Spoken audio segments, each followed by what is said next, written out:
नमस्कार, मैं हूं डॉक्टर अंकित और आप देख रहे हैं समर्थ एग्जाम प्रेप। और जो प्रीवियस लेक्चर्स थे उसमें हमने ह्यूमन हेल्थ एंड डिजीज के बारे में डिस्कस किया था। इस चैप्टर में हम ये डिस्कस करेंगे कि किस तरीके से फूड स्ट्रेटजीज जो है वो अपने को अपनानी चाहिए जिसकी वजह से फूड प्रोडक्शन इंक्रीज हो सके और जो भी फूड रिक्वायरमेंट है वर्ल्ड पॉपुलेशन की वो फुलफिल हो सके। इसके अंदर हम कई तरह के अदर एक्टिविटीज के बारे में भी डिस्कस करेंगे जिनके अंदर मुख्यतः आती है आपके पीसी कल्चर है, बी कीपिंग है, उसके अलावा जो पोल्ट्री फार्मिंग है, उसके अलावा जो कैटल फार्मिंग है। ये सारी चीजें जो है इसके अंदर हम इस चैप्टर में डिस्कस करेंगे। और एट द एंड हम ये डिस्कस करेंगे कि प्लांट टिश्यू कल्चर किस तरीके से और हम यूज कर सकते हैं जिससे कि आपका जो प्लांट प्रोपगेशन है यानी कि ढेर सारे प्लांट डेवलप करना है वो एक साथ और बड़ी संख्या में हो सके। तो सबसे पहले हम देख लेते हैं आज का इंडेक्स। और इसके अंदर सबसे पहले आएगा इस चैप्टर के अंदर सबसे जो फर्स्ट पार्ट आएगा आपका वो कौन सा आएगा? Animal husbandry. एनिमल हस्बेंड्री के अंदर हम ये देखेंगे कि किस तरीके से ऑर्गेनिजम्स को यानी कि जैसे कैटल्स वगैरह जो है उनकी फार्मिंग को और दूसरे तरह के एनिमल्स है जैसे कि आपके पीसी कल्चर है, पोल्ट्री फार्मिंग है, ये सारा जो है हम इसके अंदर देख पाएंगे। फिर आता है आपका प्लांट ब्रीडिंग। प्लांट ब्रीडिंग के केस में क्या होगा कि किस तरीके से जो बेस्ट कैरेक्टर के प्लांट होते हैं, है ना, जो कि मान लीजिए कि एक प्लांट है उसकी हाइट अच्छी है, दूसरा प्लांट है उसके अंदर जो नंबर ऑफ सीड्स होता है एक पूरे पार्ट में तो वो ज्यादा है, तो आप क्या करेंगे दोनों का क्रॉस करा देंगे। तो जो डेवलपमेंट जो फर्दर प्रोजेनी बनेगी उसके अंदर क्या होगा कि हाइट भी ज्यादा होगी प्लांट की और साथ के अंदर आपको ज्यादा संख्या में जो सीड्स वगैरह है वो भी मिलेंगे। तो नेक्स्ट आता है आपका सिंगल सेल प्रोटीन्स। इसमें हम देखेंगे कि किस तरीके से जो प्रोटीन रिक्वायरमेंट है वर्ल्ड पॉपुलेशन की वो कंप्लीट की जा सकती है। और उसके बाद में लास्ट हम देखेंगे टिश्यू कल्चर के बारे में। और प्लांट टिश्यू कल्चर के बारे में हम बेसिकली डिस्कस करेंगे कौन कौन सी प्रॉपर्टीज होती हैं, टोटिपोटेंसी क्या होती है और ये सारी चीजें हम इसके अंदर डिस्कस करेंगे। तो हमारे साथ जुड़े रहिए। सबसे पहले देखते हैं आगे का ये सबसे पहले आती है कि एनिमल हस्बेंड्री होती क्या है। तो एनिमल हस्बेंड्री के अंदर क्या होगा आपका, ये एग्रीकल्चर प्रैक्टिसेस होती है। एग्रीकल्चर प्रैक्टिसेस का मतलब है कि एनिमल हस्बेंड्री के अंदर आप एग्रीकल्चर के साथ साथ साइमल्टेनियसली साइड में आप क्या करेंगे, जो कैटल्स हैं उनको कैटल्स को पालेंगे। तो अल्टीमेटली क्या होगा कि जो कैटल फार्मिंग होती है आप उसको क्या है एक साथ रखेंगे। तो जो आपके खेत के अंदर घास फूस वगैरह जो भी पैदा होता है वो आप उनको डाल देंगे, बदले में आपको क्या है उससे मिल्क वगैरह जो है वो भी मिल जाएगा। उसके बाद में इसमें एक एक करके देख लेते हैं सारे पॉइंट्स को। और वो होगा देखो, तो इसमें क्या होगा, animal husbandry is a agriculture practices यानी कि एग्रीकल्चर के साथ में और आप ब्रीडिंग और रेजिंग करा रहे हो लाइव स्टॉक्स को। तो लाइव स्टॉक का मतलब है कि जो लिविंग ऑर्गेनिजम्स हैं, लाइव एनिमल्स हैं, उनको आप क्या कराएंगे आपस में और क्रॉस करवाएंगे। और क्रॉस कराने की वजह से ऑफ स्प्रिंग पैदा होगी, आपको अदर इकोनॉमिकल बेनिफिट्स भी इससे मिलेंगे जैसे कि मिल्क जो है उसका प्रोडक्शन बढ़ जाएगा। और आप उन्हीं कैटल्स को अगर बाद में सेल करते हैं तो अल्टीमेटली आपकी इनकम जो है वो कई गुना उससे बढ़ जाती है। नेक्स्ट आता है कि animal husbandry deal with the care and breeding of the live stock like the buffaloes, buffalo को, काउ को, पिग्स को, हॉर्स को, कैटल, सीप, कैमल्स, गोट एक्सेट्रा। इन सभी को क्या है, ये सभी इन सभी के अंदर कुछ कुछ प्रोडक्ट्स ऐसे रहते हैं जो कि ह्यूमन पॉपुलेशन के लिए क्या है फायदेमंद है, ह्यूमन के वेलफेयर के लिए वो प्रोडक्ट्स अवेलेबल रहते हैं। जैसे कि सीप वगैरह से आपको वूल मिलती है और बफेलो वगैरह से और काउ वगैरह से आपको मिल्क मिलता है, मिल्क प्रोडक्ट्स मिलते हैं। और उसके अलावा पिग से आपको पोर्क मिलता है और उसके अलावा कैमल्स है, गोट है ना। इन सभी से आपको कुछ ना कुछ बेनिफिट्स आपके हिसाब से होता है। फिर एक्सटेंडेडली इसके अंदर क्या आता है, इनके अलावा आप पोल्ट्री फार्मिंग, क्योंकि हम बढ़ रहे हैं एनिमल हस्बेंड्री और पोल्ट्री का मतलब है कि बर्ड फार्मिंग भी आप कर सकते हैं। जैसे कि मुर्गे वगैरह को लोग जो है वो पालते हैं जिसकी वजह से मुर्गी पालन जिसको बोलते हैं, तो उसके अंदर क्या होगा पोल्ट्री फार्मिंग के अंदर भी करते हैं। पोल्ट्री फार्मिंग होती है या फिर आपकी फिशरीज होती है। फिशरीज का मतलब है कि आप बड़ा सा पॉन्ड लेंगे और उसके अंदर ढेर सारी फिशेस को कल्चर करेंगे और उनको फिर आप सेल करने के लिए कैचिंग सेलिंग उनके अंदर यूज करेंगे। उसके अलावा आप मोलस्कस है, सी फूड्स है, क्रस्टेशियंस है जैसे प्रॉन्स हैं, क्रैब्स हैं। तो जो सी फूड होता है वो काफी पॉपुलर है और सी फूड को भी आप सेल करके काफी अच्छा जो इकोनॉमिक बेनिफिट है वो गेन कर सकते हैं। तो हमें एक मोटा माटी ये पता चल गया कि एनिमल हस्बेंड्री जो है वो किससे रिलेटेड है, एनिमल्स को कल्चर करने से रिलेटेड है। एनिमल्स को पालो और उसके बाद में उनको जब वो बड़े हो जाएं आपको बेनिफिट्स देने लगे तो उस केस में आप जो है उनकी केयर वगैरह आगे करते रहिए। तो ये एनिमल हस्बेंड्री का मेन बेस है। उसके बाद में अब डिफरेंट तरह के जो फार्म्स हैं, उन फार्म मैनेजमेंट जो प्रैक्टिसेस हैं उनको हमें एक्सेप्ट करना चाहिए, उनको हमें अडॉप्ट करना चाहिए। अदरवाइज क्या होगा, मान लीजिए कि आपने ढेर सारी काऊ वगैरह और वो सब तो अपने वहां पे पाल ली, लेकिन उनकी केयर करने का, उनको प्रॉपर जो मेडिकल फैसिलिटी प्रोवाइड करवाने का, उनको वैक्सीनेशन का, और उनके लिए जो एक हाइजीनिक इन्वायरमेंट होता है, पीने की पानी की अच्छी व्यवस्था और खाने की अच्छी व्यवस्था, ये सारी व्यवस्थाएं जो होती हैं वो आप जो है इसके अंदर नहीं कर पाते। तो अल्टीमेटली क्या होगा कि वो जो आपका सारा सेटअप है जमाया हुआ, वो सारा खराब हो जाएगा। इसीलिए क्या है, इसके अंदर आपको प्रैक्टिसेस जो होती है उनके अंदर आपको प्रोफेशनल अप्रोच आपको अपनानी पड़ेगी, यानी कि बिल्कुल प्रोफेशनल तरीके से आपको उनको मेंटेन रखना पड़ेगा, तभी आपको वो बेनिफिट देंगे। बेस्ट से बेस्ट बेनिफिट देने के लिए आपको प्रोफेशनल अप्रोचेस जो होती है उनको आपको गेन करना होता है, उनको अडॉप्ट करना होता है। तो ट्रेडिशनल अप्रोचेस जो होती है कि भाई आपने चारा डाल दिया और फिर उसको वैसे ही छोड़ दिया, उसके बाद में आपने उसकी ज्यादा टेक केयर नहीं करी, वो आजकल जो है इतनी नहीं चलती है। अगर आपको बड़े स्केल पे और ये सारी प्रैक्टिसेस करनी है, एनिमल हस्बेंड्री का प्रैक्टिस करनी है, तो उस केस में आपको सारी चीजों का ध्यान में रखना पड़ेगा।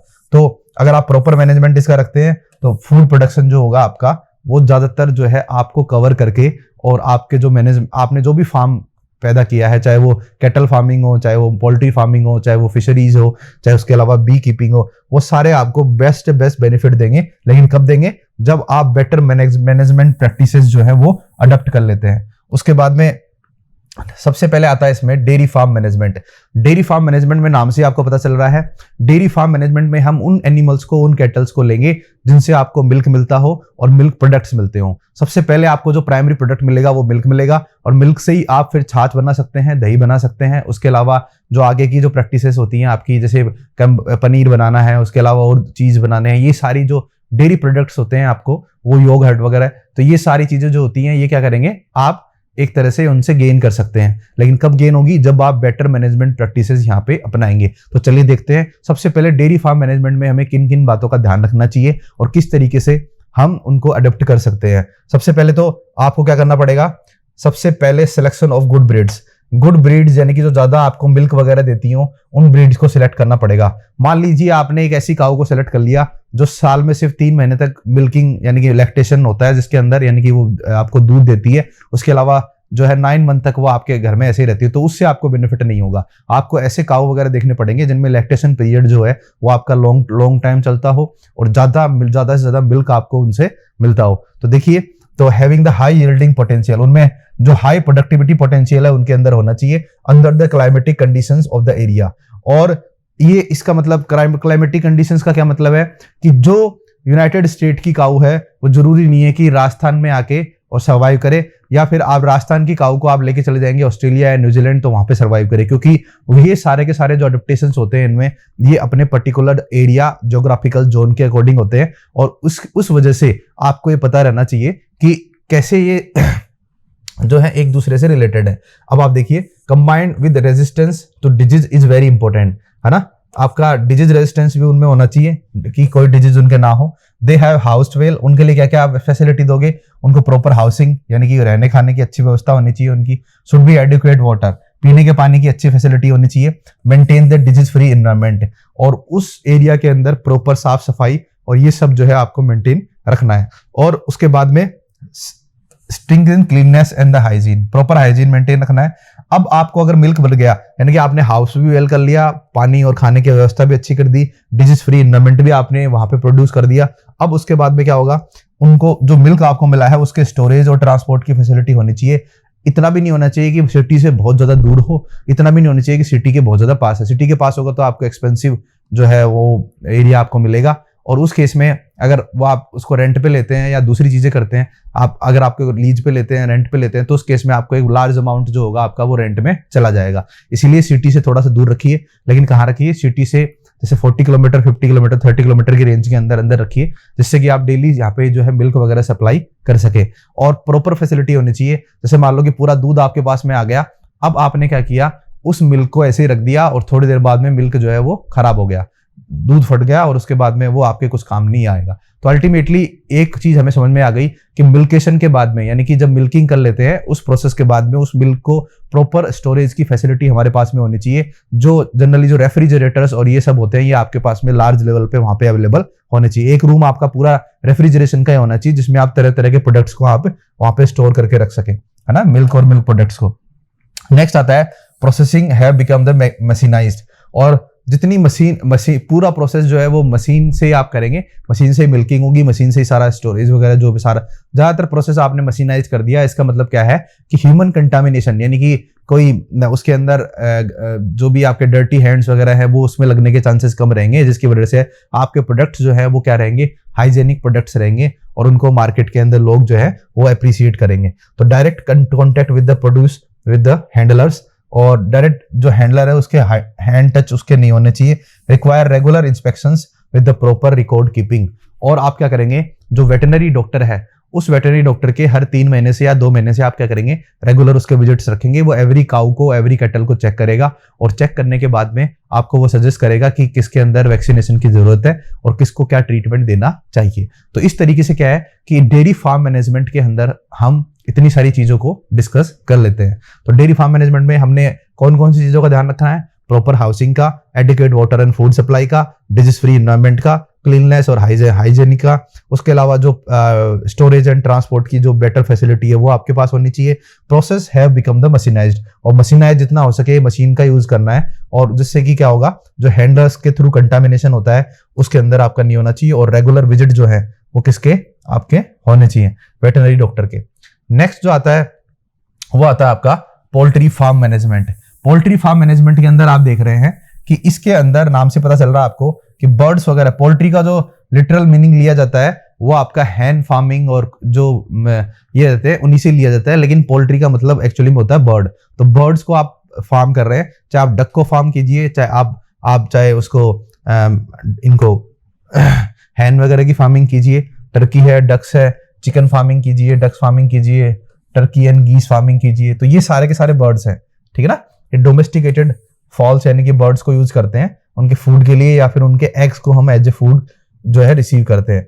The word poultry is often use to refer the meat of only these birds, और more general senses it may refer the meat of the other birds too, ठीक है ना। जो बर्ड्स का जो मीट होता है जनरली वो क्या है, पोल्ट्रीज है। इसमें क्या क्या करेंगे आप, जैसे वहां पे हमने अच्छी ब्रीड सिलेक्ट करी थी, यहाँ भी अच्छी ब्रीड सिलेक्ट करेंगे। Selection of good breed, disease free और suitable breeds, proper and safe farm conditions जो हमने पहले प्रोवाइड करवाई थी, फूड की और वाटर और हाइजीन की जो फैसिलिटीज है वो अच्छी होनी चाहिए, प्रॉपर क्लीननेस होनी चाहिए। Health care are important components of the poultry farm management. Health care यानी कि यहाँ भी आप क्या करेंगे, जो इनके स्पेसिफिक डॉक्टर्स हैं, वेटरनरी डॉक्टर्स हैं, उनको आप प्रॉपर विजिट के लिए वहां पे बुलाएंगे, इंस्पेक्शन के लिए बुलाएंगे, और वो आपको फिर सजेस्ट करेंगे कि किस तरीके से और आप इनको आगे आपको हैंडल करना है, कौन कौन सी दवाइयां और जो सब आपको जरूरत है। इसके अंदर एक जो इंपॉर्टेंट आता है वो आता है आपका बर्ड फ्लू वायरस। तो बर्ड फ्लू वायरस जो होता है ये बर्ड्स के अंदर फैल जाता है, स्पेशली पोल्ट्री से रिलेटेड जितने बर्ड्स होते हैं, क्योंकि एक ही पोल्ट्री के अंदर क्या होता है, थाउजेंड्स एंड 500 के आसपास जो है आप उसके अंदर जो है चिकन या फिर दूसरे जो बर्ड्स होते हैं वहां पे आप कल्चर करते हो। तो अल्टीमेटली क्या है कि वो सारे जो आपके फार्म्स वगैरह जो रहते हैं उन फार्म्स के अंदर अगर एक किसी के अगर एक किसी के और इन्फेक्शन हो गया, एक मुर्गे के इन्फेक्शन हो गया, तो वो एक बर्ड के इन्फेक्शन होते ही वो सारे बर्ड्स में उसको फैला देता है। तो बर्ड फ्लू वायरस जो है वो काफी लीथल वायरस होता है और इसमें ये रहता है। तो आपको इतना ध्यान में रहना चाहिए कि बर्ड फ्लू वायरस जो है वो पोल्ट्री फार्म मैनेजमेंट में आपको स्पेशल उसके अंदर ध्यान देना है। एक बार काफी टाइम ऐसा आता है कि जब बर्ड्स वगैरह में इनमें वायरसेस वगैरह फैल जाते हैं, तो उसकी वजह से हो सकता है कि पूरा का पूरा फार्म ही आपको थोड़े दिनों के लिए बंद करना पड़े। नेक्स्ट आता है एनिमल ब्रीडिंग। अब एनिमल ब्रीडिंग का मतलब है कि जब आप अच्छे क्वालिटी के एनिमल्स को ब्रीड कराते हैं आपस में, अच्छे क्वालिटी के जो पेरेंट्स हैं, अच्छे क्वालिटी के जो आपके एनिमल्स के पेरेंट्स हैं, उनको आप सेलेक्ट करते हैं। जैसे बहुत अच्छे कैरेक्टर की काऊ आपने सेलेक्ट कर ली और बेस्ट क्वालिटी का बुल आपने सेलेक्ट कर दिया, उनके बीच में आपने क्रॉस करवाया, और क्रॉस कराने की वजह से जो प्रोसेस रहते हैं उनको हम बोलते हैं ब्रीडिंग प्रोसेस। और ब्रीडिंग से नई जनरेशन जो है वो डेवलप होती है और इसको हम बोलते हैं एनिमल ब्रीडिंग। इसमें क्या होता है कि improving the desirable qualities of the produce.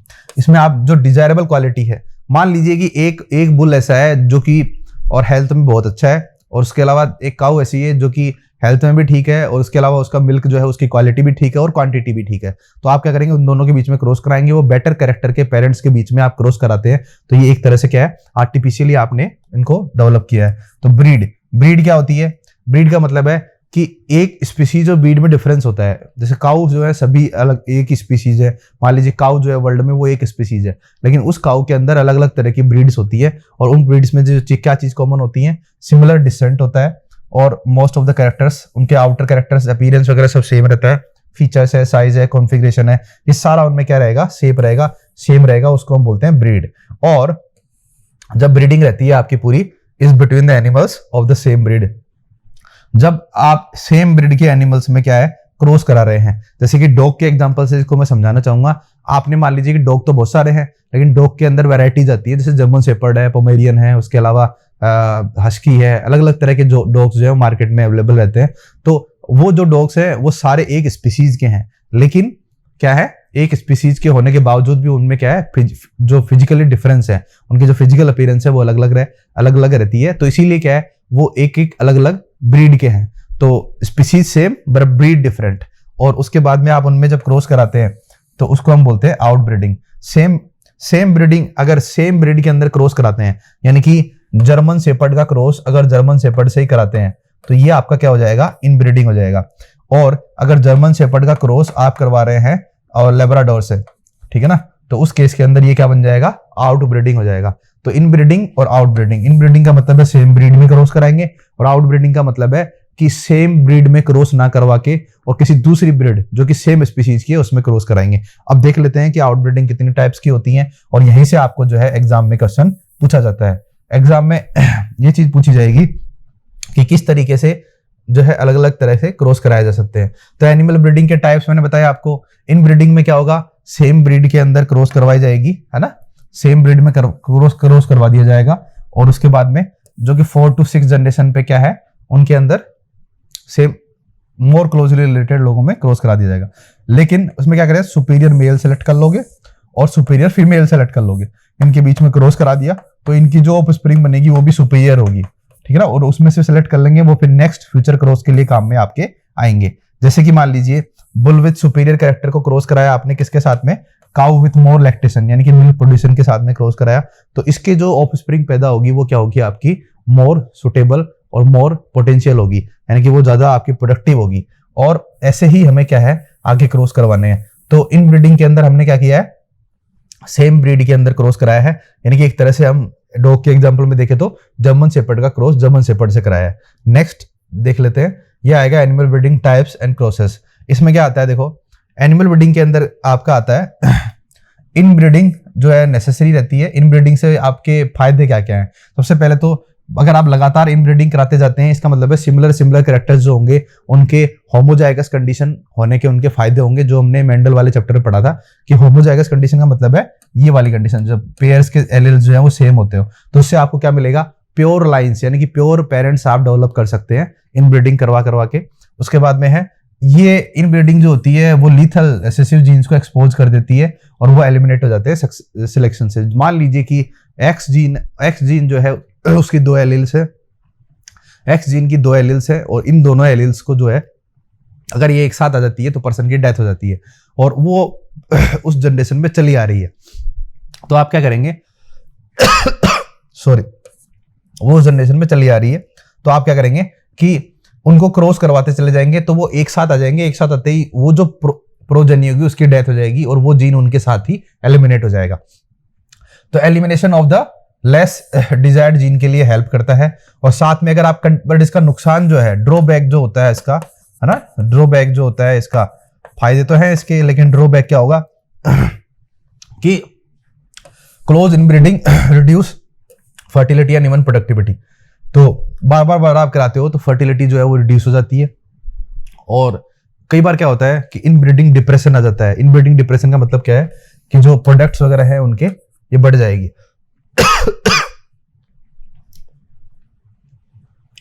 उसके हम देख रहे हैं next animal breeding types and crosses. अब हम देख लेते हैं, तो इन ब्रीडिंग के बारे में हमने देख लिया, सेम ब्रीड में क्रॉस कराएंगे तो उसके बेनिफिट्स क्या है और उसके नुकसान क्या है। अब हम देखेंगे कि आउटब्रीडिंग के क्या क्या बेनिफिट्स हैं और इसके क्या क्या नुकसान है। तो इसमें देखिए आउटब्रीडिंग जो है उसके अंदर कई तरह से करा सकते हो। आउटब्रीडिंग का मतलब है सेम ब्रीड को छोड़ के दूसरी ब्रीड से क्रॉस करवाना। तो देखिए आउट क्रॉसिंग में क्या होगा, आउट क्रॉसिंग में होगा कि ब्रीड तो सेम होगी यहाँ पे, है ना, लेकिन उनके कॉमन एंसेस्टर नहीं होंगे लास्ट 4 to 6 जनरेशन तक, यानी कि पेरेंट्स फिर ग्रैंड पेरेंट्स के भी ग्रैंड पेरेंट्स जो होंगे वो उन दोनों जो पेरेंट है उनके कॉमन नहीं बनने चाहिए। तो ये भी एक तरह की क्या है, आउट क्रॉसिंग है, इसको हम आउट क्रॉसिंग बोलते हैं, ठीक है ना। ब्रीड सेम होगी लेकिन 4 to 6 जनरेशन तक जो है नो कॉमन एंसेस्टर, ये आपको ध्यान में रखना है। उसके बाद में it is the best breeding method animals, और जो एवरेज प्रोडक्टिविटी के देते हैं उनके अंदर ही कराते हैं। Single out cross often helps to overcome the inbreeding depression. फिर आता है क्रॉस ब्रीडिंग। क्रॉस ब्रीडिंग के अंदर देखो नाम से पता चल रहा है आपको, ब्रीड जो है वो अलग हो जाएगी, सेपरेट ब्रीड हो जाएगी यहाँ पे। जैसे कि हिजरडेल एक नई ब्रीड है शीप की, जो किस किस के बीच में क्रॉस करने से मिली थी, by crossing the Bikaneri ewes and merino rams. तो मेरिनो रैम्स यानी कि मेल आपने लिया था वो मेरिनो लिया था, और ईव जो ली थी आपने, जो भेड़ ली थी वो किसकी ली थी, बीकानेरी भेड़ ली थी। तो इन दोनों के बीच में क्रॉस कराएं तो आपने क्या क्या प्रोड्यूस कर लिया, हिजरडेल, जिनके अंदर दोनों के बेस्ट कैरेक्टर वहां पे प्रेजेंट रहते हैं।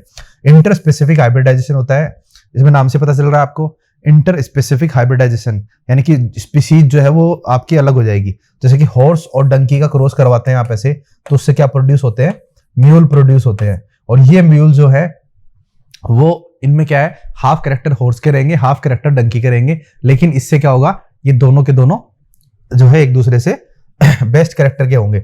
जो म्यूल होगा उसमें क्या है, दोनों के कैरेक्टर होंगे, और ये जो है डंकी से बेस्ट होगा लेकिन हॉर्स से थोड़ा सा नीचे होगा, ऐसे होगा। तो इसलिए क्या है, कंपेरेटिवली आपको चीपरली अवेलेबल हो जाएगा मार्केट में। लेकिन इसका नुकसान ये होता है कि इससे जो म्यूल पैदा हुए हैं वो एक स्पीसीज ना होके सिर्फ और सिर्फ एक जनरेशन होती है, जो कि अपने साथ ही खत्म हो जाती है, क्योंकि म्यूल्स जो होते हैं वो क्या होते हैं, स्टेराइल होते हैं, वो आगे अपनी नई जो प्रोजेनी है वो प्रोड्यूस नहीं कर सकते।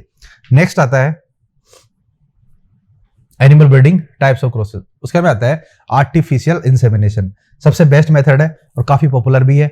जैसे कि आप डायग्राम में देख रहे हो, इंजेक्शन में आपको क्या ले लिया जाएगा, जो इंजेक्शन है उस इंजेक्शन में आपने क्या ले लिया, जो इंजेक्शन होगा इसमें आपने क्या ले लिया, जो सीमन है, बुल का जो सीमन होता है वो आपने ले लिया, और उसके बाद में काऊ की वॉर्म के अंदर उसको इंजेक्ट कर दिया।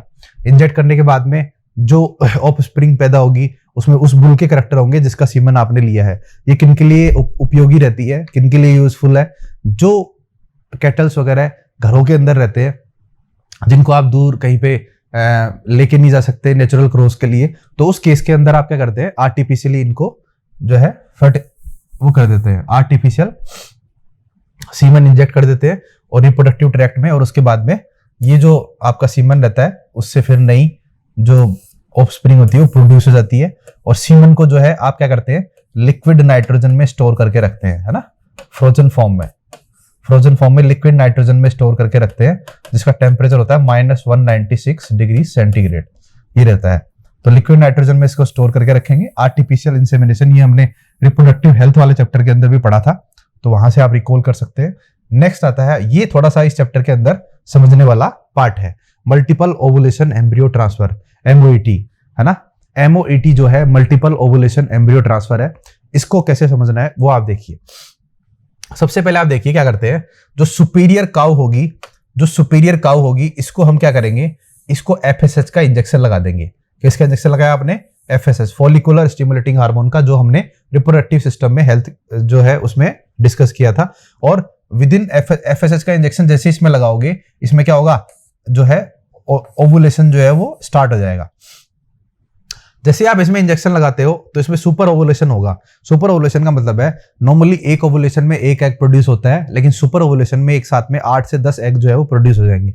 अब आपने क्या किया, तो 6 to 8 एग्स जो है वो प्रोड्यूस करा लिया आपने इंजेक्शन देके। इसको इस काऊ को इंजेक्शन दिया, इसने कितने एग प्रोड्यूस कर दिए, 6 to 8 एग्स प्रोड्यूस कर दिए। उसके बाद में आपने क्या किया कि फर्टिलाइज करवा दिया इसको, ठीक है ना।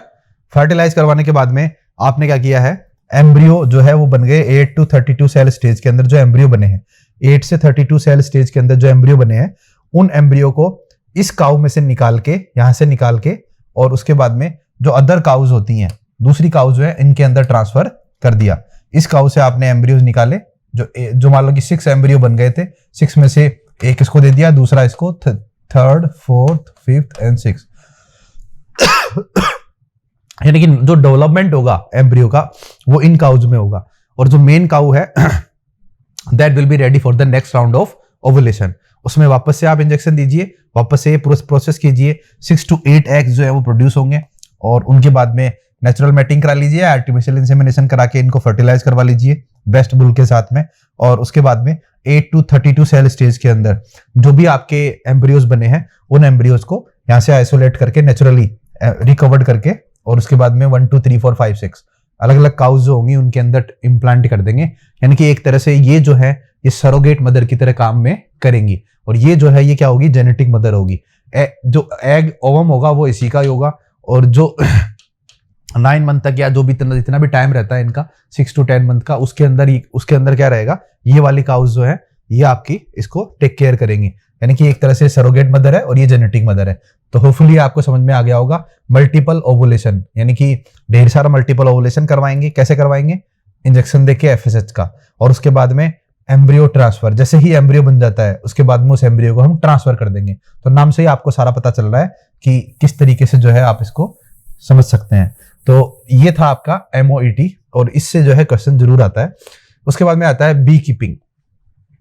बी कीपिंग में हम क्या करते हैं, जो मधुमक्खी वगैरह होती है उनको टेक केयर करते हैं, उनको कल्चर करते हैं, अपने उनकी फार्मिंग जो है वो हम करते हैं इसके अंदर। और इसमें क्या होगा, बेस्ट क्वालिटी की बीज जो होती हैं, जैसे कि लेस एग्रेसिव होती हैं, जो कि आपको ज़्यादा एग्रेसिव ना हो, जिससे कि क्या होता है पर्सन को काट लेती है और पर्सन जो है परेशान जो है उसमें डिजीज हो जाती है। और तो ऐसी बीज को आपको सिलेक्ट करना है जिसके अंदर क्या हो, लेस एग्रेसिव बीज जो है वो आप उसमें कल्चर करेंगे, और जो आपको मोर हनी प्रोड्यूस करके दे रही हो, और साथ के अंदर उनका लाइफ साइकिल जो है वो भी एकदम स्मूथली चलता रहे। यानी कि आपको एक मधुमक्खी का छाता यानी कि बी हाइव से आपको एक ही लगाना पड़े, और उसी से जो है अलग अलग तरह के आपके उसमें डेवलप हो जाए।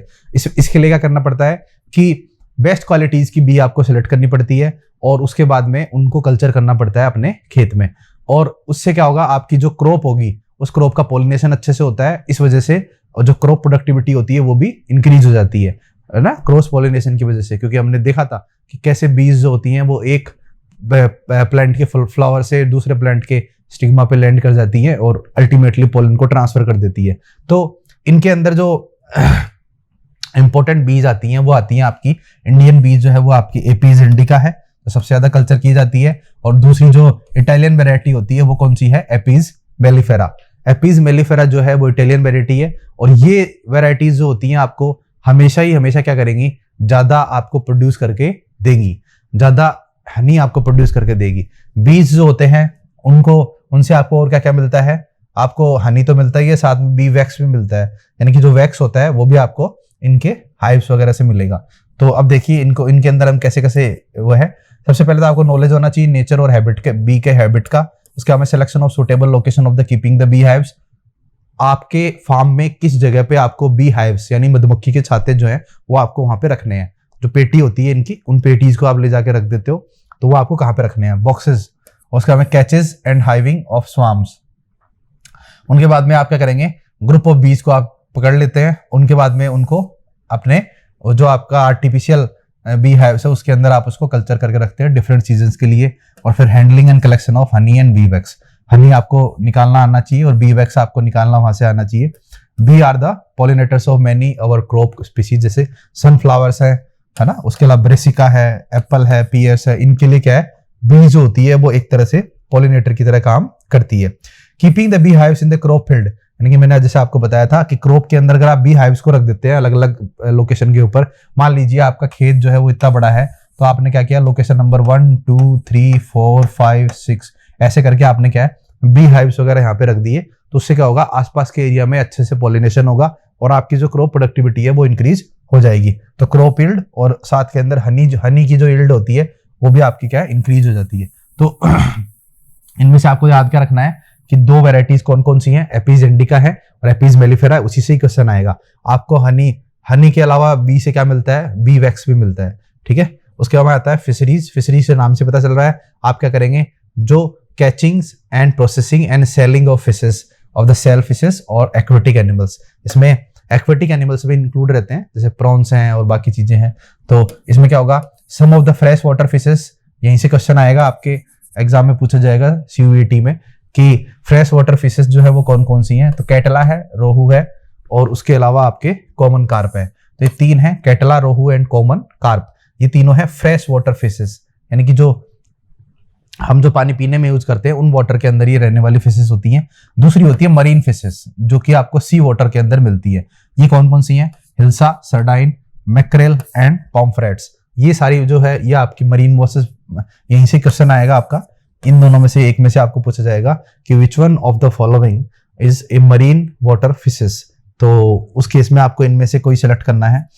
अच्छा, जैसे ग्रीन रिवॉल्यूशन आया था, उसके अंदर क्रॉप प्रोडक्टिविटी बहुत ज्यादा बढ़ गई थी इंडिया में और वर्ल्ड में। उसी तरीके से क्या आता है, अगर आप हाई लेवल पे फिश कल्चर करने लग जाते हैं, यानी कि फिशरीज करने लग जाते हैं, तो उस केस के अंदर जो इनकी प्रोडक्टिविटी है, फिशेस की प्रोडक्टिविटी, वो भी बढ़ जाती है।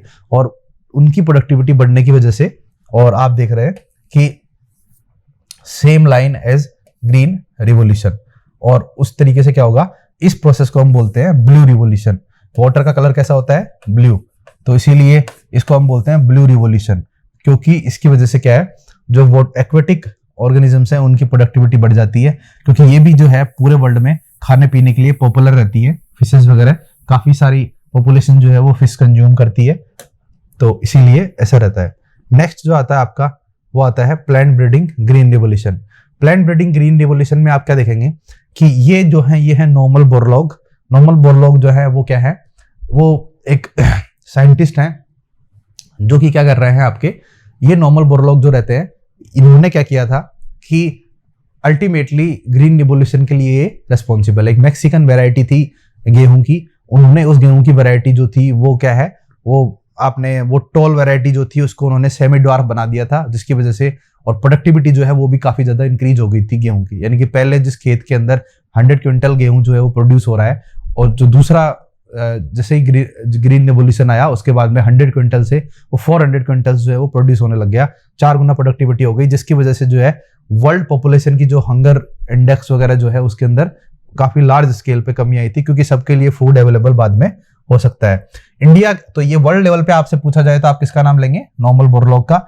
और इंडिया के अंदर क्या होगा, ये MS स्वामीनाथन है ना, जो इनको father of green revolution in India, ये इनको बोला जाता है father of green revolution in India. इन्होंने दिल्ली में Indian agriculture research institute establish किया था, और वहां पे एस्टेब्लिश करने के बाद में और इन्होंने काफी सारी ऐसी वैरायटी डेवलप की थी, और वो जो सीड्स है उनके बेस्ट वैरायटीज के वो अपने फार्मर्स को डिस्ट्रीब्यूट कर दिए थे, जिसकी वजह से जो क्रॉप प्रोडक्टिविटी है इंडिया की वो भी कई गुना बढ़ गई थी। और इसी वजह से इनको कहा जाता है father of green revolution in India. और वर्ल्ड में कौन है, नॉर्मल बोरलॉग। उसके बाद में ये मेरी पिक्चर है जब मैं MS स्वामीनाथन से मिला था, है ना, जब जयपुर कॉन्फ्रेंस के टाइम के अंदर, जब मैं मास्टर स्टूडेंट था उस टाइम में मैं MS स्वामीनाथन के साथ मिला था।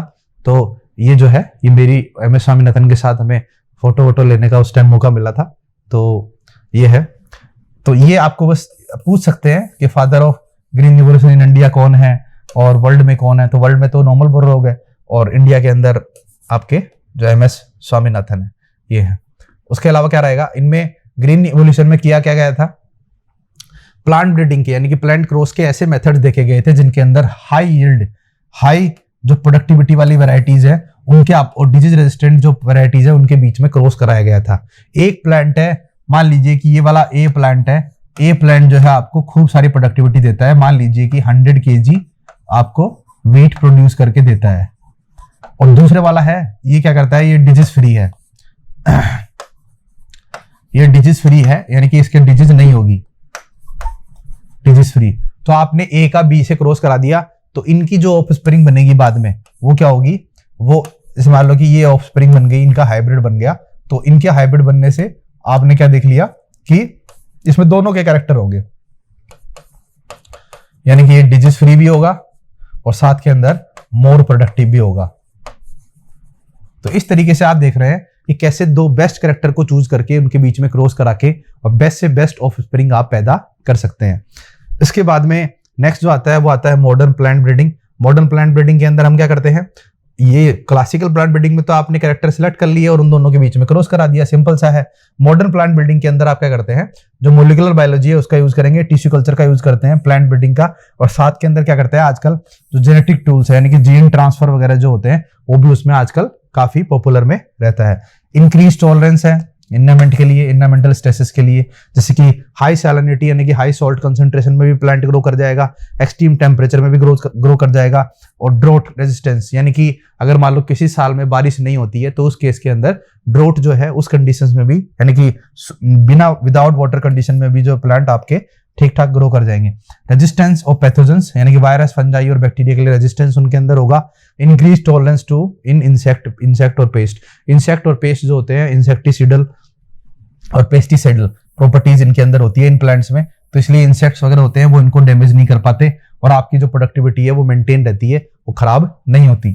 तो ग्रीन रिवोल्यूशन जो है वो आपका इस तरीके से रहता है। प्लांट ब्रीडिंग के अंदर कौन कौन से स्टेप्स लेंगे हम, सबसे पहले क्या किया जाएगा, कलेक्शन ऑफ वेरिएबिलिटी। इसमें आप क्या करेंगे, जिन दो वेराइटीज के बीच में आपको क्रॉस कराना है वो आप सबसे पहले सेलेक्ट करो। मान लीजिए कि आपको एक चाहिए कि गेहूं का जो दाना है वो मोटा चाहिए, दूसरा है कि एक गेहूं की जो पूरी सेट रहता है ऐसे पूरा, जैसे मान लीजिए कि ये सेट है गेहूं का ऐसे ऐसे करके, तो ऐसे, तो इनके अंदर आपको क्या है, मोर नंबर ऑफ सीड चाहिए गेहूं के। मान लीजिए कि इसके अंदर जो है 20 सीड्स हैं, तो आप इसका क्रॉस करवाएंगे डिजीज रेजिस्टेंट वाले से। इसके अंदर मान लो 20 सीड ना होके इसमें मान लो कि आपके 5 सीड्स हैं, तो आप इन दोनों के बीच में क्रॉस कराओगे तो जो बनेगा उसके अंदर क्या होगा, डिजीज रेजिस्टेंस भी होगा और 20 सीड्स भी होंगे। यानी कि एक तरह से क्या है, आपने प्रोडक्टिविटी जो आपकी पहले इतनी थी वो ज्यादा इंक्रीज हो गई। तो आप सबसे पहले कलेक्शन ऑफ वेरिएबिलिटी जो है वो सिलेक्ट कीजिए, उसके बाद में जो पेरेंट्स आपने सिलेक्ट किए हैं उनका इवेल्युएशन कीजिए, यानी कि वो किस काम में आएंगे और किस तरीके से आपको फ्यूचर में बेनिफिट दे सकते हैं। नेक्स्ट आता है cross hybridization among these selected parents, यानी कि जो आपने पेरेंट्स सेलेक्ट किए हैं, पेरेंट्स ए और पेरेंट्स बी, इनके बीच में आप क्रॉस करा दीजिए, और फिर उसके बाद में selection and testing of the superior recombinants, और जो आपके क्रॉस से जो बने हैं, नेक्स्ट जनरेशन जो बनी है ना, उन सभी को आप चेक करो, 1 2 3 4 इन सबको चेक करो, और इनके अंदर जो सबसे बेस्ट कैरेक्टर के हैं उनको आप टेस्टिंग करके रिलीज करो। कमर्शियल उनके सीड जो है वो आप कल्टीवेटर्स को डिस्ट्रीब्यूट कर दीजिए, यानी कि फार्मर्स को डिस्ट्रीब्यूट कर दीजिए। उससे क्या होगा कि जो प्रोडक्टिविटी पहले एक खेत के अंदर 100 क्विंटल गेहूं की हो रही थी, वो अचानक से आपकी जंप करके हो सकता है कि 400-500 क्विंटल गेहूं होने लग जाए, जिसकी वजह से उसी सेम एरिया में सेम रिसोर्सेज के साथ में हम क्या कर सकते हैं, मोर आपके वीट प्रोडक्शन और मोर क्रॉप प्रोडक्शन जो है वो कर सकते हैं। तो ये प्लांट ब्रीडिंग की टेक्निक्स हैं। नेक्स्ट जो आता है आपका वो आता है वीट एंड राइस। अब हम एग्जांपल्स दे लेते हैं, इनके एग्जांपल्स में क्या क्या आता है।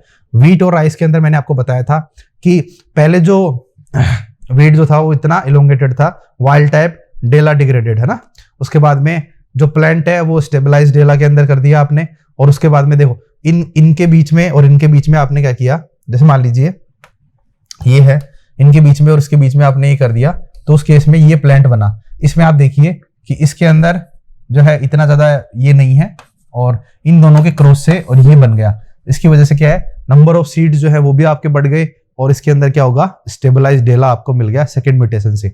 तो ये जो है इस तरीके से वीट एंड राइस बनाए थे। देखो इसमें लिख रखा है Nobel laureate Norman E Borlaug ने international centre for wheat and maize improvement Mexico के अंदर और डेवलप किया था semi dwarf variety of the wheat.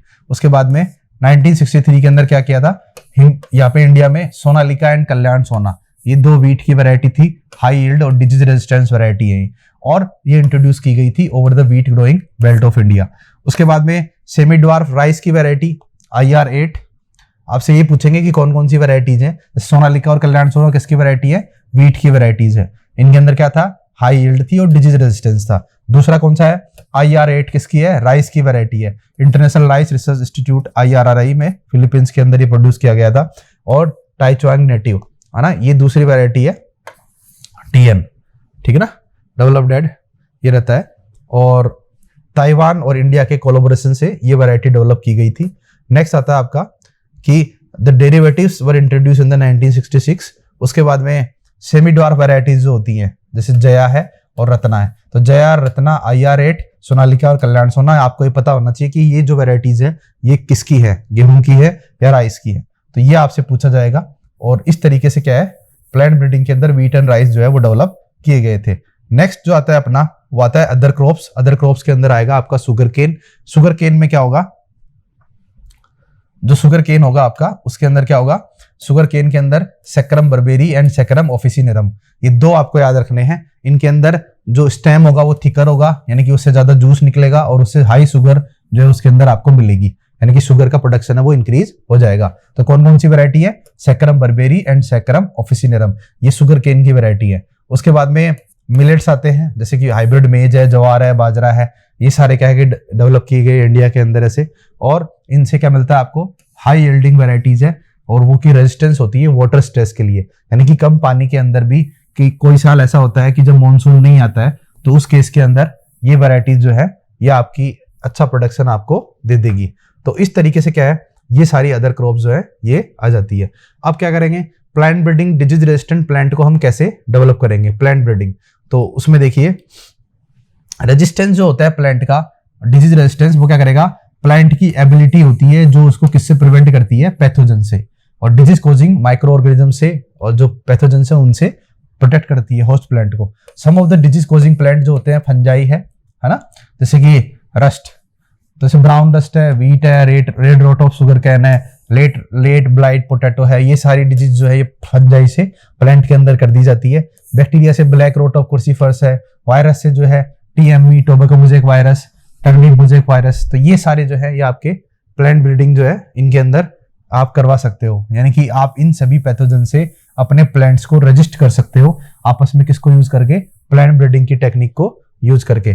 कैसे करेंगे, तो देखिए सबसे पहले है methods of plant breeding by disease resistant plant. इसमें आप सबसे पहले क्या करेंगे, स्क्रीनिंग करेंगे। तो कन्वीनियंट मेथड क्या होगा आपका, सबसे पहले डिजीज रेजिस्टेंट प्लांट का होगा हाइब्रिडाइजेशन एंड सिलेक्शन। सबसे पहले तो आप मान लो कि ये प्लांट जो है वो डिजीज रेजिस्टेंस है और ये प्लांट जो है आपका नॉर्मल है, आपने इनके बीच में क्रॉस कराया और ये जो इनकी ऑफ स्प्रिंग पैदा हुई है, इनमें से आप देख लो कि जो डिजीज रेजिस्टेंस जो है प्लांट है वो कौन कौन से हैं, जो है उनको आगे नेक्स्ट जनरेशन के लिए रखो, इसको जो है आप ऐसे कंज्यूम कर लो, ऐसा रहता है। तो नेक्स्ट जो फार्मर्स में डिस्ट्रीब्यूट करोगे आप वो सारे प्लांट कैसे होंगे, डिजीज रेजिस्टेंस होंगे। The variety sequential step screening germ plasm, germ plasm को आपको स्क्रीन करना पड़ेगा। रेजिस्टेंस सोर्सेस के लिए हाइब्रिडाइजेशन करेंगे, सेलेक्ट, वही प्रोसेस होगा, इन दोनों बीच में आप हाइब्रिडाइजेशन कराओ, उसका में सिलेक्शन करो, इवेल्युएशन करो हाइब्रिड्स का और टेस्टिंग करके जो मार्केट में उनको रिलीज कर दीजिए। तो ये एक प्रोसेस रहता है, ये कॉमन सा प्रोसेस है जो सारे कॉन्सेप्ट में ही काम में आता है इस चैप्टर में।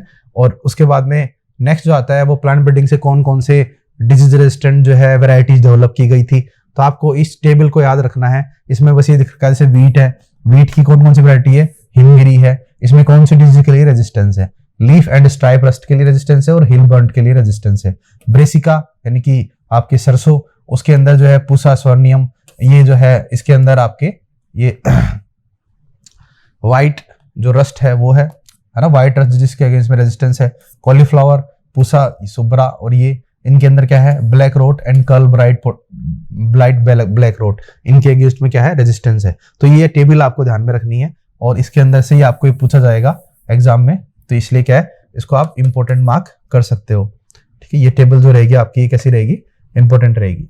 नेक्स्ट आता है आपका mutation plant breeding for the disease resistance. Mutation के केस में क्या करते हैं, आप एक सीड लेते हो, उन सीड्स को रख देते हो और उसके बाद में उन सीड्स के ऊपर जो है रेडिएशन डाले जाते हैं, जैसे इंफ्रारेड रेडिएशन है, गामा रेडिएशन है, वो उनके ऊपर डाले जाते हैं, जिनसे उनके अंदर म्यूटेशन कोज हो जाता है और म्यूटेशन की वजह से बाद में उनको सिलेक्ट कर लेते हैं। तो इजी मेथड है सबसे, लेकिन इसमें बस आपको ग्रो कराना पड़ेगा और उनको चेक करना पड़ेगा, वो तो आपको दूसरों में भी करना पड़ रहा था।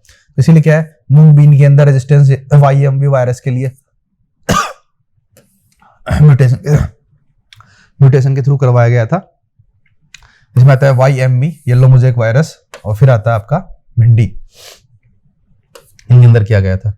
और आपको नई वैरायटी जो है इसको परभनी क्रांति, ये आपको ध्यान में रखना है, ये इंपॉर्टेंट है, यानी कि आपको इतना ध्यान में रखना है कि भिंडी की कौन सी वैरायटी थी जिसके अगेंस्ट में और YMV में रेजिस्टेंस जो उसके अंदर था। ठीक है ना, ये आपको ध्यान में रखना है। तो नेक्स्ट जो आता है आपका plant breeding for the developing resistance of the insect. Insects के अगेंस्ट में कौन कौन से रेजिस्टेंस है, तो ब्रेसिका, फ्लैट बीन और ये है, इनके अंदर ये इनके नेम्स हैं और कौन कौन से इंसेक्ट है, एफिड्स है ना, आपके शूट एंड फ्रूट बोरर है है ना, जेसिड्स है, फ्रूट बोरर है। तो इनके अंदर क्या होगा कि आपको बस इतना ध्यान में रखना है कौन सी वैरायटी है, उसका नाम क्या है, ये वैरायटी का नाम, और इसमें इसके रेस्पेक्ट में डिजीज रेजिस्टेंस कौन सा है। एक इसमें आता है टॉपिक, कैसे आता है, बायोफोर्टिफिकेशन। बायोफोर्टिफिकेशन के अंदर हम क्या करते हैं, फोर्टिफाइड फूड का मतलब होता है कि मिनरल्स वगैरह उसमें क्या रहेंगे, रिच रहेंगे। मिनरल्स वगैरह आप उसमें रिच रखते हो तो इसलिए वो फूड जो है वो क्या हो जाता है, फोर्टिफाइड। फोर्टिफाइड का मतलब है कि जो वाइटामिन्स है, मिनरल्स हैं, है ना, ये उसमें हाई क्वांटिटी में प्रेजेंट रहते हैं। कैसे करेंगे ये सारा, प्रोटीन कंटेनिंग, यानी कि प्रोटीन कंटेंट और क्वालिटी बढ़ा देंगे, ऑयल कंटेंट एंड क्वालिटी बढ़ा देंगे। लेकिन ऑयल कैसा होना चाहिए, वो आपके अनसैचुरेटेड ऑयल होना चाहिए, पॉली अनसैचुरेटेड फैटी एसिड वाला ऑयल, है ना, क्योंकि सैचुरेटेड आपके लिए खराब रहता है। और विटामिन कंटेंट इसमें इंक्रीज कर देंगे, माइक्रो न्यूट्रिएंट्स और मिनरल कंटेंट जो है उसमें इंक्रीज कर देंगे। जैसे कि 2000 के आसपास क्या था, मेज हाइब्रिड जो था वो अमीनो एसिड जो प्रोड्यूस करता था, ठीक है ना, ऐसा है। तो अभी जो होता है वो लाइजीन और ट्रिप्टोफेन जो है ना, लाइजीन और ट्रिप्टोफेन ये अमीनो एसिड्स है, यानी कि प्रोटीन है, और इनको मेज के अंदर डाल दिया गया था जिसकी वजह से ये फोर्टिफाइड हो गए थे। व्हीट की वैरायटी है एक एटलस 66, इसके अंदर क्या है, हाई प्रोटीन कंटेंट रहता है और use as a donor for improving the cultivating wheat. तो एटलस 66 और आपकी मेज की जो हाइब्रिड वैरायटी उसमें लाइजीन और ट्रिप्टोफेन अमीनो एसिड जो है उसमें ज्यादा थे। तो बायोफोर्टिफिकेशन कैसे करेंगे, ये तो ट्रेडिशनल कॉन्सेप्ट है कि आपने ये ले लिया, है ना, आपने ट्रेडिशनल कॉन्सेप्ट में क्या ले लिया कि जो आपका प्लांट है उस प्लांट के अंदर आप क्या करेंगे, न्यूट्रिएंट जो है इसमें मिक्स कर देंगे, मिक्स करके पैक कर देंगे। तो ये जो है ये तो ट्रेडिशनल वैरायटी है। और बायोफोर्टिफिकेशन है कि भाई जैसे मान लीजिए कि ये प्लांट है और ये प्लांट है, इनके बीच में आपने क्या क्रॉस करवाया, क्रॉस कराने की वजह से क्या होगा, जो हाइब्रिड प्लांट बने हैं उनके अंदर हाई लेवल ऑफ न्यूट्रिएंट्स हैं। जेनेटिक मॉडिफिकेशन करा दिए कि प्लांट सीड ले लिए और उनके अंदर जीन्स जो है वो आपने इसके अंदर डाल दिए, यानी कि जीन ट्रांसफर से कर सकते हो और क्रॉस ब्रीडिंग से कर सकते हो, और आप इसमें बाहर से न्यूट्रिएंट मिक्स कर सकते हो। तो ये तो कन्वेंशनल वैरायटी है, ये जो है ऑलरेडी इसके अंदर ये सारी चीजें आपकी मिक्स आएगी। तो ये रहता है पूरा। उसके बाद में नेक्स्ट आता है single cell protein. Single cell protein के अंदर क्या आता है, जो अपनी 25% ऑफ द ह्यूमन पॉपुलेशन है वो हंगर और मॉल न्यूट्रिशन से अफेक्टेड है, यानी कि उसको या तो खाना अच्छे से नहीं मिल रहा है, और खाना मिल भी रहा है तो प्रॉपर न्यूट्रिशन उसको अच्छे से नहीं मिल रहे हैं, वो अनहेल्दी डाइट जो है वो फॉलो कर रहे हैं। तो उनकी, और एक जैसे मान लीजिए कि अब हेल्दी डाइट जो होती है वो होती है आपके मीट है, एग्स है, उसके अलावा जो पनीर है और दूसरी चीजें प्रोडक्ट्स वगैरह हैं, ये आपके क्या रहते हैं, हेल्दी प्रोटीन कंटेनिंग डाइट रहती है, जो आपकी बॉडी की प्रोटीन रिक्वायरमेंट वो क्या कर देती है, फुलफिल। लेकिन जो पुअर लाइन से नीचे के जो लोग रहते हैं उनके अंदर क्या होगा, उन पीपल के अंदर क्या होगा, वो डेली के डेली 500-700 रुपए जो है वो आपके मीट में और इन सब के अंदर नहीं दे सकते। तो इसीलिए उनके लिए कुछ ऑप्शंस जो है वो ढूंढे गए हैं, और उनमें से ही एक ऑप्शन का नाम होता है आपका सिंगल सेल प्रोटीन। इसमें क्या किया जाता है, हाई प्रोटीन कंटेनिंग जो स्पाइरुलिना है ना, उसको क्या कर दिया जाता है और ग्रो करा दिया जाता है वेस्ट वाटर और पोटैटो प्रोसेसिंग प्लांट के अंदर। तो वहां से ये ग्रो भी कर जाता है, ग्रो करने के बाद में अल्टीमेटली, और ये जो आपके स्ट्रो है, मोलसेस है, एनिमल मैन्योर है, इवन सीवेज है, उनके ऊपर आप इनको ग्रो करा सकते हो। और ग्रो कराने की वजह से क्या होगा कि ये आपके कचरे के ऊपर या फिर जो वेस्ट प्रोडक्ट्स है, एग्रीकल्चर वेस्ट, उसके ऊपर ग्रो कर जाते हैं और आपको अच्छे नंबर में प्रोटीन कंटेंट जो है आपको प्रोवाइड करवाते हैं, है ना। इसमें क्या होगा, माइक्रोब्स जो होते हैं वो आपके यूज किए जाते हैं, स्पाइरुलिना वगैरह। जैसे कि for example 250 kg cow, 250 kg की जो काउ है वो प्रोड्यूस करती है 200 gram of protein per day. तो 200 ग्राम प्रोटीन जो है वो क्या करेगी, प्रोड्यूस करेगी। और 250 kg का जो माइक्रो ऑर्गेनिज्म होगा, यानी कि ये स्पाइरुलिना वगैरह जो होगा, वो आपका करेगा high rate of production grow, ये करेगा आपका 25 टन्स ऑफ प्रोटीन, यानी कि इससे बहुत ज्यादा गुना हो गया। ये तो 1 kg भी नहीं है, और ये आपका लगभग कितना, 2500 किलो। तो 1 kg और 2500 किलो के बीच में काफी डिफरेंस है। तो आप देख लीजिए किस तरह से माइक्रोब्स जो है वो आपके लिए हाई प्रोटीन प्रोड्यूस करके दे सकते हैं। और वही चीज जो आती है वो किसमें आती है, सिंगल सेल प्रोटीन में। इसको यूज किसको करते हैं, स्पाइरुलिना को कल्चर कीजिए और उसके बाद में जो है इनको आप सेल वगैरह कर सकते हैं। नेक्स्ट जो आता है लास्ट, वो आता है आपका टिश्यू कल्चर। टिश्यू कल्चर के अंदर क्या आएगा कि किस तरीके से आप आर्टिफिशियल टेस्ट ट्यूब वगैरह के अंदर मीडिया प्रोवाइड करवा के वहां पे प्लांट जो है वो ग्रो करा सकते हैं। कैसे होगा, उस केस के अंदर क्या होगा ये बताया गया बाद में कि अगर आप प्लांट्स को आर्टिफिशियल मीडियम दे देते हैं, है ना, ड्यूरिंग द 1950 ये बताया था कि अगर आप प्लांट को क्या कर देते हैं, टेस्ट ट्यूब के अंदर स्टेराइल कंडीशन में स्पेशल न्यूट्रिएंट मीडिया प्रोवाइड करवा देते हैं, तो उस केस में प्लांट जो है वो ग्रो कर जाएगा। ठीक है ना, ऐसा होता है। कोई भी प्लांट के पार्ट से, जैसे लीफ ले लिया आपने, तो कोई भी प्लांट का पार्ट जो कि पहले प्लांट का पार्ट था उसको हम क्या बोलते हैं, है ना, एक्सप्लांट बोलते हैं। Any part of the plant taken out और for the growth of plant in the test tube, उसको हम क्या बोलेंगे, एक्सप्लांट। एक्सप्लांट यानी कि जो पहले क्या था, प्लांट का पार्ट था। This capacity of generate a whole plant from the cell is known as the totipotency. एक सेल के अंदर यानी कि वो उस सेल की उस प्रॉपर्टी को जिससे कि वो पूरा का पूरा प्लांट डेवलप कर सकती है, उसको हम बोलते हैं आपके कौन सी प्रॉपर्टी, आपके टोटिपोटेंसी। तो टोटिपोटेंसी जो होती है वो इनके अंदर रहती है। इनमें माइक्रो प्रोपेगेशन इस प्रोसेस को बोलते हैं, क्योंकि छोटे छोटे पार्ट्स को आप ढेर सारी टेस्ट ट्यूब में उगा लो, एक साथ आपके 100-150 प्लांट जो है वो रेडी हो जाएंगे। और each of these plants will be genetically identical, इसीलिए हम इनको क्या बोलते हैं, सोमा क्लोन्स, सोमा क्लोन। उसके बाद में क्या है, प्लांट डिजीज इन्फेक्टेड, वायरस से इन्फेक्ट हो सकते हैं, तो उसलिए क्या है, वायरस फ्री कल्चर करने के लिए आप मेरिस्टेमेटिक टिश्यूज का यूज करते हैं, because they are rapidly dividing cells, और वायरस उतनी स्पीड से डिवाइड नहीं हो पाता। इस वजह से वायरस फ्री कल्चर के लिए कौन सी सेल यूज की जाती है, मेरिस्टेमेटिक सेल यूज की जाती है। इसके अंदर आता है एक कॉन्सेप्ट सोमेटिक हाइब्रिडाइजेशन। ठीक है ना, यहां पे क्या था, आपने आर्टिफिशियल कल्चर में यूज कर लिया प्लांट का वो पार्ट जो कि आप कल्चर के लिए यूज कर रहे हैं। मान लो कि आप छोटी सी लीफ तोड़ के आप उसको ग्रो करा रहे हैं, तो ये जो है ये एक्सप्लांट हो जाएगा। एक्सप्लांट के बाद में एक प्रॉपर्टी रहती है टोटिपोटेंसी, जिससे पूरा प्लांट बना लेगा। और एक साथ ढेर सारे प्लांट बनाना, उसको माइक्रो प्रोपेगेशन बोलते हैं। और माइक्रो प्रोपेगेशन से जितने भी प्लांट बने होते हैं वो सारे के सारे जेनेटिकली आइडेंटिकल होते हैं, यानी कि सोमा क्लोन्स होते हैं। अब देखिए सोमेटिक हाइब्रिडाइजेशन कैसे करेंगे। सोमेटिक हाइब्रिडाइजेशन के अंदर आप क्या करते हैं, आप 2-3 तरह से ये ले लेते हैं। देखिए कि ये सेल ए है, इसका न्यूक्लियस जो है वो डार्क कलर का है, ठीक है ना ये, और ये सेल बी है, इसका न्यूक्लियस जो है व्हाइट कलर का है, और इसका जो ये साइटोप्लाज्म है ये आप देख रहे हो इस तरीके से, ठीक है ना। तो सोमेटिक हाइब्रिडाइजेशन में हम क्या करते हैं, प्रोटोप्लास्ट फ्यूज कर देते हैं, यानी कि सेल मेम्ब्रेन के अलावा जो भी पार्ट है वो फ्यूज हो जाएगा। तो ये देखो से दोनों की सेल मेम्ब्रेन को फ्यूज कर दिया, और फ्यूज करने के लिए फ्यूजोजन का यूज करते हैं, यानी कि केमिकल्स का यूज करते हैं। वो कौन कौन से होते हैं, वो होते हैं आपके पॉलीइथाइल ग्लाइकोन 20% बाई वेट, या फिर सोडियम नाइट्रेट NaNO3 और PEG का सोल्यूशन हम यहाँ पे यूज करते हैं, जिनसे क्या होगा, ये दोनों सेल्स आपस में फ्यूज कर जाएंगी। तो मान लीजिए कि ये आपने ले ली पोटैटो से और ये ले लिया आपने टोमेटो से, तो दोनों को मिला दिया। अब जो बना है इसके अंदर देखो 2 तरह के न्यूक्लियस होते हैं, एक व्हाइट वाला न्यूक्लियस और एक ब्लैक वाला न्यूक्लियस, इससे और इससे, और साइटोप्लाज्म किसका है, सेल बी का।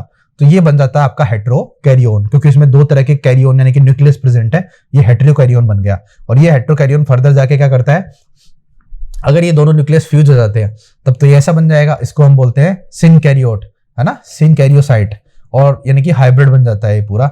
और अगर ये फ्यूज नहीं होता है, एक ही तरह का होता है, एक ही न्यूक्लियस जो है, मान लीजिए ये वाला न्यूक्लियस डिग्रेड हो गया, सिर्फ ब्लैक वाला ही बचा, तो इसको हम बोलते हैं कि न्यूक्लियस तो ए सेल का है, लेकिन साइटोप्लाज्म किसका है, बी का। बी का साइटोप्लाज्म आ गया और ए का न्यूक्लियस आ गया, तो ये बन जाता है साइब्रिड। ये हाइब्रिड ना बनके क्या बनता है, साइब्रिड। और हाइब्रिड कौन होगा, जिनमें आधा देखो व्हाइट है और आधा क्या है, ब्लैक है, और फिर उसका साइटोप्लाज्म भी आपस में क्या हो गया, मिक्स हो गया। तो इससे क्या बनेंगे, आपके जो है हाइब्रिड मिक्स बन जाएंगे। तो आप देखिए अगर पोटैटो और टोमेटो को क्रॉस कराते हैं तो पोमेटो बन जाता है। पोमेटो का मतलब है कि जो रूट्स होंगे इस प्लांट की, उसके अंदर तो आपके आलू उगेंगे, यानी कि जो है ना आपके पोटैटो होते हैं वो आपको मिलेंगे रूट के अंदर। तो और ऊपर की तरफ आपको देखो क्या लग रहे हैं, टोमेटो लग रहे हैं, यानी कि सेम प्लांट की रूट्स में आपको क्या मिल रहे हैं, आपको टोमेटो, और सेम प्लांट की रूट्स में आपको मिलेंगे पोटैटो, और जो ऊपर वाला पार्ट होगा, स्टेम वाला पार्ट, वहां पे आपको क्या मिलेंगे, टोमेटो मिलेंगे। तो इस तरीके से क्या है कि पोटैटो प्लस टोमेटो बराबर पोमेटो, इस तरीके से रहता है। तो ये देखिए आप ऐसे रूट्स में आपको क्या दिख रहा है, ये पोटैटो है और ऊपर की तरफ आपको ये टोमेटो दिखाई दे रहे हैं, तो ये बन जाता है पोमेटो। तो ये था आज का लेक्चर, अच्छा लगा होगा आपको शायद।